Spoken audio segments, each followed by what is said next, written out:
नमस्कार दोस्तों, आज की कहानी है पत्नी पर शक।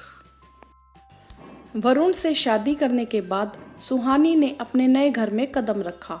चट मंगनी पट ब्याह के चक्कर में सुहानी अपने नए परिवार को ज़्यादा जान ही नहीं पाई थी। थोड़ी बहुत बार वरुण से पूछकर ही ससुराल वालों की पसंद नापसंद का उसने अंदाजा लगाया था। ससुराल में जेठ जेठानी, उनका 2 साल का बेटा, सास ससुर और कुंवारी नंद थी जो पढ़ाई के सिलसिले में बाहर रहती थी। शादी होते ही सभी ने सुहानी को सर आंखों पर बिठाया और उसको खूब प्यार दिया। सुहानी को भी घर के माहौल में रमने में ज़्यादा देर नहीं लगी। कभी वरुण की मदद से तो कभी खुद की मेहनत से वह सबकी चहेती बनती गई। वरुण जॉब के सिलसिले में हर सप्ताह 5 दिन चला जाता था और सप्ताह के अंत में आ जाता था। 5 दिन अपने पति से दूर रहना सुहानी के लिए बहुत मुश्किल था, लेकिन सभी के सरल स्वभाव ने उसका ससुराल में मन लगा रखा था। खास तौर पर बड़े भैया सहज की वजह से। बड़े भैया अपने नाम सहज के अनुसार ही उनका स्वभाव था। अपने हंसमुख और जिंदा दिल स्वभाव से वह सभी के अपने थे। सुहानी को भी उन्होंने जल्दी ही अपना बना लिया। एक बार सप्ताह के अंत में वरुण घर पर आया हुआ था और सभी खाने की टेबल पर बैठकर खाना खा रहे थे। सुहानी और उसकी जेठानी निशा सभी को खाना खिला रहे थे। सुहानी की सास लता जी ने आवाज लगाई, सुहानी जरा मीठा ले आओ, जो तुमने मूंग की दाल का हलवा बनाया है ना। हाँ मम्मी जी, अभी लाई। सुहानी चहकती हुई हलवा ले आई। सभी को वह हलवा परोसने लगी और वरुण को उसने 1 चम्मच हलवा परोस दिया और फिर जैसे ही वह सहज की तरफ मुड़ी तो 1 चम्मच परोसने के बाद बड़े भैया ने उसे रोक दिया। भैया लीजिए ना, मैंने अपने हाथों से बनाया है, 1 चम्मच और चलेगा। नहीं नहीं सुहानी, समझो वह ज़्यादा हो जाएगा। अरे भैया थोड़ा सा तो और चलेगा। और सुहानी ने जबरदस्ती सहज की थाली में 1 चम्मच हलवा और परोस दिया। भैया शायद आपको वह लतीफ़ा याद नहीं जो आपने भेजा था, कहकर सुहानी, निशा और सहज तेज तेज हंसने लगे। वरुण को यह सब देखकर ईर्ष्या होने लगी। अपना हलवा पूरा किए बिना ही वरुण ने सुहानी को कहा, मुझे भी जरा 1 चम्मच हलवा और दे दो, आप तो रहने दो, देखा नहीं आपका पेट कितना आगे आ रहा है। कहकर सुहानी और निशा भाभी तेज हंस पड़ी। वहां बैठे सभी लोग भी मुस्कुरा दिए। लेकिन वरुण को बुरा लगा, जैसे सुहानी ने उसकी बेइज्जती कर दी हो। खाना खत्म करते ही वरुण वहां से अपने कमरे में चला गया। कभी ऐसा व्यवहार करता नहीं था, लेकिन सभी ने सोचा सफ़र की वजह से थक गया होगा। रसोई का काम निपटाकर जब सुहानी अपने कमरे में पहुंची तो वरुण मुंह फेर कर पलंग पर लेटा हुआ था। वरुण शायद सो गया है, यही सोचकर सुहानी ने कमरे की लाइट बुझा दी और स्वयं भी सोने के लिए लेट गई। सुहानी की आंख लगी ही थी कि उसे कमरे में कुछ हलचल महसूस हुई। देखा तो वरुण उसका मोबाइल चेक कर रहा था। सुहानी को कुछ भी समझ नहीं आया।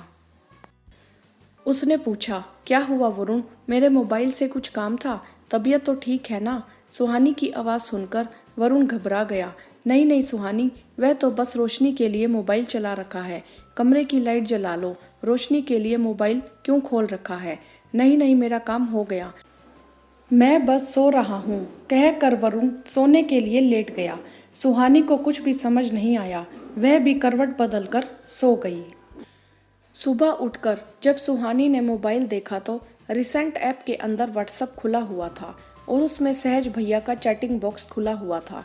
दिमाग पर जोर देने पर सुहानी को याद आया कि रात को तो वरुण फ़ोन चेक कर रहा था, लेकिन मेरे फ़ोन को खोलकर सहज भैया की चैटिंग क्यों चेक कर रहा था। सुहानी को कुछ समझ ना आया। रविवार का दिन था, सभी दिन में साथ में समय व्यतीत कर रहे थे। सुहानी की सास ने कहा, वरुण बेटा, यह हर सप्ताह तेरा चक्कर लगाना मुझे जचता नहीं है। या तो तू सुहानी को वहाँ ले जा या फिर तू यहाँ पर अपना ट्रांसफ़र करवा ले। सास की बात सुनते ही सुहानी बोल पड़ी, मम्मी इनका ट्रांसफ़र ही यहाँ करा लीजिए, मैं नहीं जा रही इनके पास अकेली आप लोगों को छोड़कर। मेरा तो यहाँ आप लोगों के साथ में इतना अच्छे से मन लग जाता है, वहाँ पर यह तो दिन भर ऑफिस चले जाएंगे, भला मैं वहाँ क्या करूँगी। ना वहाँ पर आप लोग होंगे ना भैया भाभी, अकेलेपन से तो मैं वैसे ही घबराती हूँ। सुहानी का इतना कहना था और वरुण भड़क उठा। सुहानी, तुम्हारी शादी मुझसे हुई है, घर वालों से नहीं। मम्मी पापा की इतनी याद आती है तो ले चलते हैं उनको भी, और भैया भाभी से कभी कभी मिलने आ जाया करेंगे। कब तक इस तरीके से बहाने बनाकर मेरे साथ नहीं चलोगी? कह वरुण गुस्से में उठकर वहां से चला गया। किसी को वरुण के इस व्यवहार का कारण समझ नहीं आया, लेकिन सुहानी को अब कुछ कुछ शक होने लगा था। वरुण के इस तरीके से बर्ताव के कारण सुहानी की नजरें भी नीचे हो गई और वह भी चुपचाप वहां से उठकर अपने कमरे में चली गई। यह सब क्या है? आखिर इस तरीके से बर्ताव करने का क्या कारण है? तुमने यह क्या बर्ताव किया सुहानी? तुमने इस तरीके से सबके सामने मेरे साथ चलने से मना कर दिया। क्या तुम्हें यह कहते शर्म नहीं आई? वरुण, जहाँ तक मैं तुम्हें जानती हूँ, मुझसे ज़्यादा तुम अपने परिवार को चाहते हो। शादी से पहले जब मैं तुम्हारे साथ रहने की बात करती थी तो तुम मुझसे कहते थे कि मैं तुम्हारे साथ चाहे रहूं या ना रहूं, लेकिन मम्मी पापा की हमेशा सेवा करूं। और आज बढ़कर जब मैं यह बात बोल रही हूं तो तुम्हें इतना बुरा क्यों लग रहा है? सुहानी, साफ साफ क्यों नहीं कहती? मम्मी पापा से ज़्यादा तो तुम्हें सहज भैया पसंद आते हैं। बड़े भैया से तुम्हें बात करना पसंद है, इसीलिए तुम्हें यहाँ रहना है। वरुण, सुहानी ने तेज चिल्लाकर वरुण को यह सब बात करने से रोका। कुछ भी कहने से पहले सोच तो लिया करो। तुम अपने बड़े भाई और अपनी पत्नी के लिए ऐसा कैसे सोच सकते हो? इसमें सोचने वाली बात क्या है सुहानी? तुम दोनों का रिश्ता सारे परिवार को ही दिखता है। किस तरीके से तुम लोग बातें करते हो। और कल तुम क्या कह रही थी? बड़े भैया तुम्हें मैसेज भी भेजते हैं। मैंने तो ऐसा किसी घर में नहीं देखा है कि बड़ा भाई अपने छोटे भाई की बीवी से इतनी खुलकर बातें करता हो। माना सहज भैया का स्वभाव मुझसे आकर्षक रहा है, लेकिन तुम्हारी शादी तो मुझसे हुई है ना। बस भी करो वरुण, भगवान के लिए चुप हो जाओ। वरुण, भैया मुझे बड़े भैया जैसे लगते हैं, और यह जो तुम कह रहे हो कि उन्होंने मुझे मैसेज भेजा है, उन्होंने मुझे प्राइवेट नहीं फैमिली ग्रुप में भेजा है, लेकिन शायद तुमने उसको अपने मोबाइल में चेक नहीं किया और उसे मेरे मोबाइल में कल रात को चेक कर रहे थे। एक बार फिर वरुण ने अपनी बात रखी। अच्छा, तो फिर बड़े भैया को तुम हमेशा बढ़ बढ़कर खाना परोसती हो। हलवा उनके मना करने पर भी उन्हें दो दो बार देती हो, और मेरे कहने पर भी मुझे नहीं देती हो। भला इसका क्या जवाब है तुम्हारे पास? ओहो वरुण, हद होती है। बड़े भैया रोज सुबह 1 घंटा अपनी सेहत को देते हैं। उनके फिटनेस लेवल और तुम्हारे फिटनेस लेवल में बहुत अंतर है। छोटे होते हुए भी तुम्हारा पेट कितना आगे आ रहा है, और अपनी उम्र से पहले ही तुम बड़े लगने लगे हो। इसीलिए तुम्हारा ध्यान रखने के लिए मैं तुम्हें मीठा कम दे रही थी। वरुण, भैया और मुझ में भाई बहन का रिश्ता है, पर ऐसे रिश्ते को तुम भी शक की नज़र से देख रहे हो। मुझे घिन आती है तुम्हारी ऐसी सोच पर। लोगों के घरों में तो समस्याएं होती हैं कि उनका पति उन्हें छोड़कर चला जाता है और पत्नी घर परिवार के साथ रहने से मना कर देती है।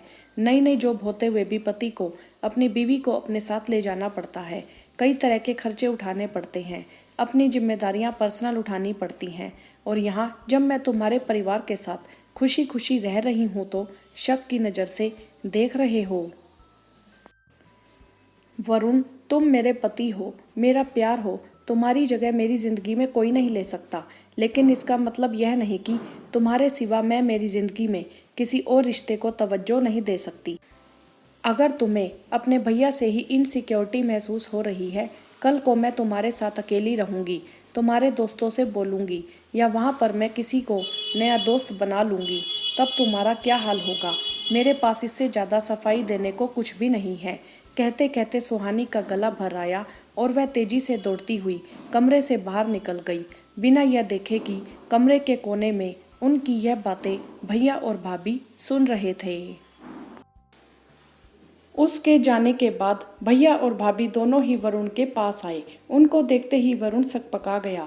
भैया भाभी आप? वरुण, तुमसे मुझे यह उम्मीद नहीं थी। जैसे तुम मेरे छोटे भाई की तरह हो, वैसे ही सहज सुहानी के लिए बड़े भैया की तरह हैं। शादी होकर जब मैं आई तब तुमने भी मुझसे बहुत मजाक किया, मुझे बहुत अपनापन दिया, मुझे कभी भी भाई की कमी महसूस नहीं होने दी। जब तुम मेरे साथ देवर बनकर भाई का रिश्ता निभा सकते हो तो सहज क्यों नहीं सुहानी के साथ बड़े भाई का रिश्ता निभा सकते। इस तरीके से अपनी बीवी पर शक कर तुम अपने ही रिश्ते में कड़वाहट घोल रहे हो।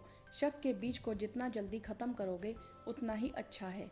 जितना विश्वास मुझे सहज पर है उससे ज़्यादा विश्वास मुझे सुहानी पर है। तुम यहाँ रहते नहीं हो, सुहानी को तुम्हारे लिए तड़पते हुए मैंने देखा है। 5 दिन बस यही सोचती रहती है कि अब की बार जब तुम आओगे तो तुम्हारी पसंद का क्या बनाएगी। तुम्हारे बढ़ते पेट को लेकर अक्सर चिंता करती है कि भाभी कैसे इनकी सेहत को सुधारूं। अभी अगर शरीर बेडोल हो गया तो आगे क्या होगा। यूट्यूब पर नई नई रेसिपीज देखती रहती है कि स्वाद में भी अच्छी हो और सेहत में भी। इतनी फिक्र करने वाली बीवी होते हुए तुम्हें और कुछ सोचने की जरूरत ही नहीं है। सहज वरुण के पास आया और उसके कंधे पर हाथ रखते हुए बोला, वरुण, मुझे अब और कुछ कहने की जरूरत नहीं है। तुम चाहो तो अभी के अभी सुहानी को अपने साथ ले जा सकते हो, लेकिन हाँ, मन से शक और कड़वाहट के बीज हटाकर ही अपनी नई जिंदगी को शुरू करना। रश्मि जब से हॉस्टल में पढ़ने गई है तब से घर में सूनापन छा गया था और सुहानी के आने पर उसके चुलबुलेपन की वजह से घर में रौनक लगी रहती है। सुहानी में मुझे रश्मि की झलक दिखती है। आगे तुम समझदार हो। वरुण के ऐसे बर्ताव से सहज की आंखों में भी आंसू आ गए।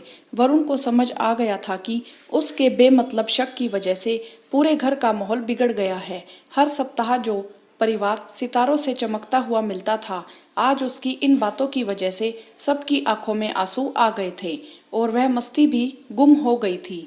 उसको अपनी गलती का एहसास हो गया था।